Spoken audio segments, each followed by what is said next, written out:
Homer Phone Reports, c'est la réparation de votre téléphone, le remplacement de vos batteries et l'achat de tous vos accessoires indispensables. 38 rue du Docteur Mougeot à Saint-Dizier.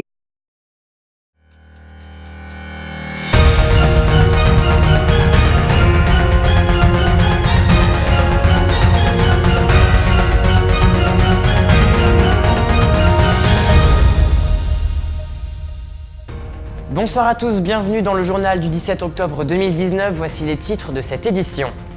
Les membres de la protection civile de Saint-Dizier ont accueilli Hervé Gérin, sous-préfet de l'arrondissement. Découvrez les raisons de ce déplacement dès le début de ce journal. La commune de Béonne a inauguré ce samedi la première salle de roller hockey meusienne.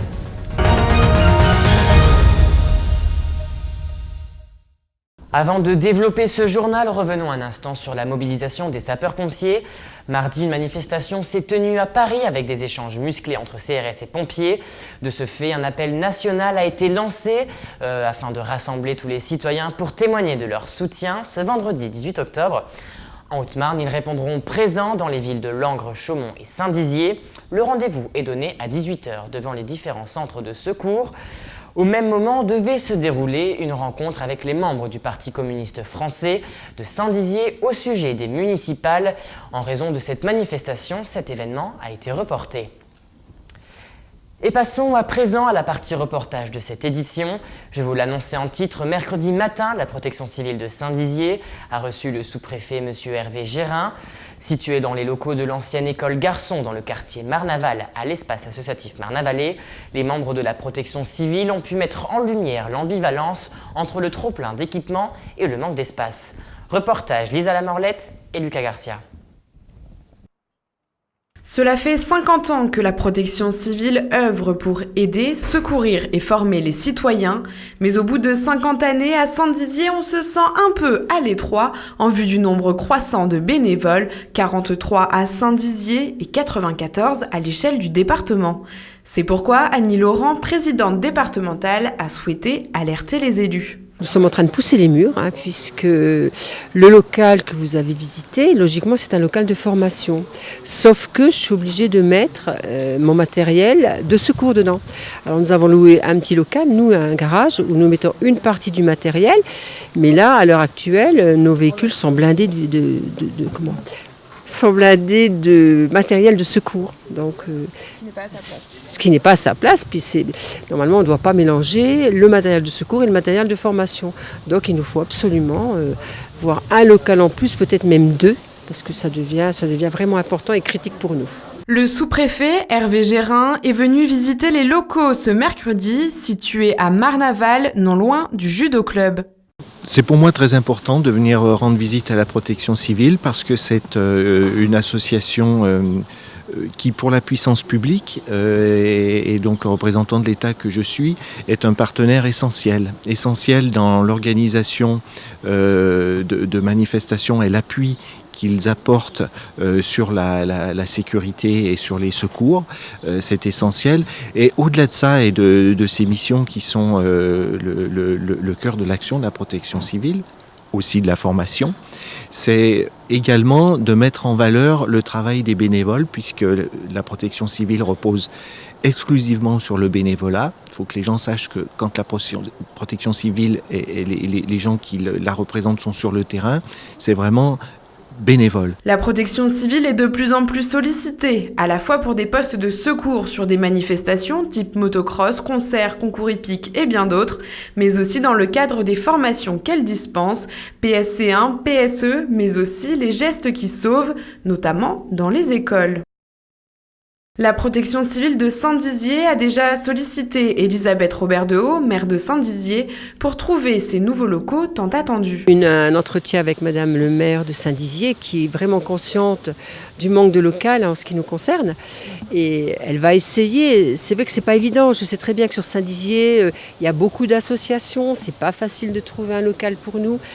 Mais comme je lui ai dit, ça peut être aussi à l'extérieur de Saint-Dizier. Ça n'a pas d'importance pour nous.